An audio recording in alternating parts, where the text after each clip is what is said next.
Olá! Bora mergulhar num assunto que a gente usa todo dia, mas que talvez nunca pare para pensar a fundo. Como é que as palavras se juntam para fazer sentido? Hoje, a gente vai abrir essa caixa preta da linguagem. E olha, não é para decorar regra chata não, viu?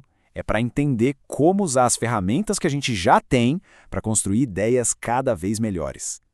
Pensa só, qual é o segredo? O que faz um amontoado de palavras virar uma frase que funciona, que tem lógica, que comunica alguma coisa? Porque, não é mágica. Existe uma arquitetura por trás de tudo isso. E é exatamente essa a pergunta que a gente vai responder. E a resposta? Tá aqui. São as famosas classes gramaticais. Pensa nelas como as peças de um quebra-cabeça gigante. Cada palavrinha que a gente usa faz parte de um time. Tem um formato e uma função muito específica. E é só quando a gente encaixa tudo direitinho que a imagem completa, o sentido, aparece. Beleza, então, bora mergulhar nisso. Para montar esse quebra-cabeça, a gente tem que começar pela peça principal, sabe? Aquela que é o coração de tudo. Toda frase tem o que a gente pode chamar de motor. E esse motor é o verbo. É isso mesmo. Sem ele, a frase simplesmente não anda, fica parada. É o verbo que dá a partida, que bota a ação para acontecer, que define um estado, enfim, ele dá vida e movimento para todo o resto. Então, vamos dar um zoom aqui nos verbos.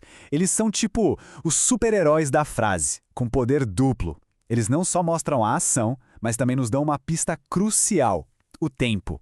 Ou seja, eles dizem quando aquilo tudo aconteceu, acontece ou vai acontecer. E aqui tem uma coisa bem interessante. A gente pode dividir os verbos em dois grandes times. De um lado, os verbos nocionais. São aqueles que carregam o peso do significado, a ação principal. Tipo, correr, comer, cair. A gente já entende tudo. Agora, do outro lado, tem os verbos funcionais. Eles são mais como uma ponte. Eles ligam uma coisa na outra, como o ser ou o parecer. Por exemplo, em ele é legal, o é só está ligando ele com a característica legal. Certo, mas como a gente mede esse tempo todo? Para isso, a gente precisa de um ponto de partida, um marco zero. E esse marco é o que a gente chama de momento da fala. É o exato agora, o instante em que a gente está falando. Tudo que a gente diz é medido a partir daí. O que veio antes é passado, o que vem depois é futuro. Olha só que legal essa linha do tempo. Fica super claro, né? O momento da fala está ali, no centro. O que acontece junto com ele é o presente. O que já passou, o que ficou para trás, passado, e o que ainda vai rolar, futuro. Simples assim. Ah, mas a língua portuguesa adora um desafio, né? Às vezes a coisa fica um pouco mais complexa. E se a gente quisesse falar de um futuro que já passou? Parece maluco, mas acontece. Olha só essa outra linha do tempo. Imagina que lá no passado aconteceu um evento X. Digamos que alguém disse alguma coisa. E o que a pessoa disse foi que chegaria mais tarde. Percebe? Esse chegaria era o futuro lá no momento em que ela disse. Mas para a gente que está aqui no presente, tudo isso já aconteceu. Esse é o famoso futuro do pretérito. É genial, fala a verdade. Bom, já temos o motor da nossa frase. Agora a gente precisa dos acessórios, dos detalhes que deixam tudo mais interessante. Se o verbo é o motor, o advérbio é tipo o tempero, a cor da viagem. Basicamente, o advérbio é o cara que responde aquelas perguntinhas essenciais sobre a ação. Onde, quando, como. Ele chegou rapidamente. Ele chegou ontem.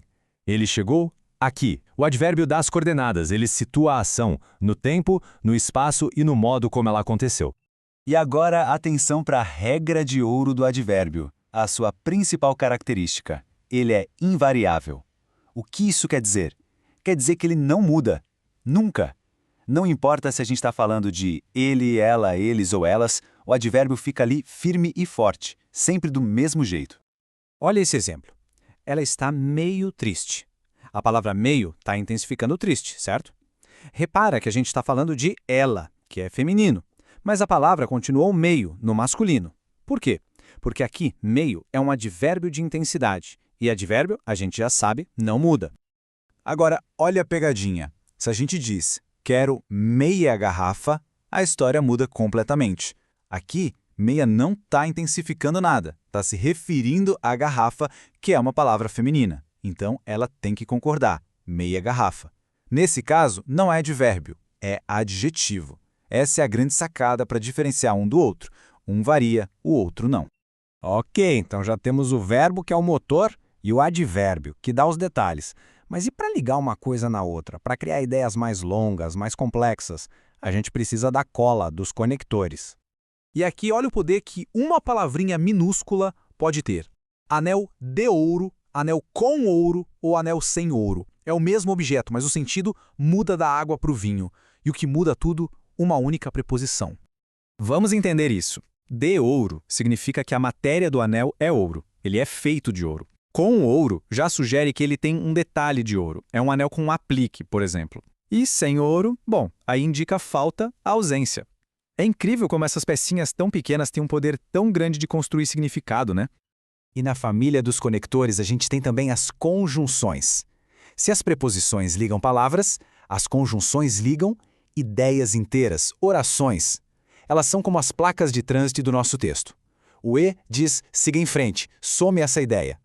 O mas avisa, atenção, curva à frente, vem uma oposição. E o porquê explica, esta é a razão. Elas organizam o fluxo do pensamento. Para fechar nossa caixa de ferramentas, falta uma classe de palavras que é pura emoção. É a forma mais direta de colocar um sentimento na frase, sem filtro. São as interjeições. Elas são tipo atalhos para expressar um sentimento. Em vez de toda uma frase como nossa, estou muito surpreso com isso, a gente solta um puxa. Em vez de eu preciso de ajuda imediatamente, um socorro. É emoção em estado bruto, a reação instantânea. Ufa! A gente passou por várias peças importantes. Agora, que tal a gente juntar tudo e ver como o manual de instruções da linguagem funciona na prática? Pensa que é tipo uma receita de bolo. Primeiro, a base de tudo. Escolha a ação, o verbo. Depois, adicione os temperos, os detalhes com os advérbios. E por fim, para fazer o bolo crescer e se conectar, use a liga dos conectores. Com essa estrutura dá para construir qualquer ideia. E essa é a grande lição de hoje, sabe? As classes gramaticais não são só um monte de regras para decorar. Elas são, na verdade, ferramentas de construção. É como ter uma caixa de ferramentas cheia. Quanto melhor a gente conhece cada uma, mais incríveis são as coisas que a gente consegue construir com as palavras. No fim das contas, a linguagem é um universo de possibilidades. E agora, com um pouco mais de conhecimento sobre essas ferramentas, a gente pode se perguntar: o que a gente vai construir com elas? Que ideias a gente vai colocar no mundo?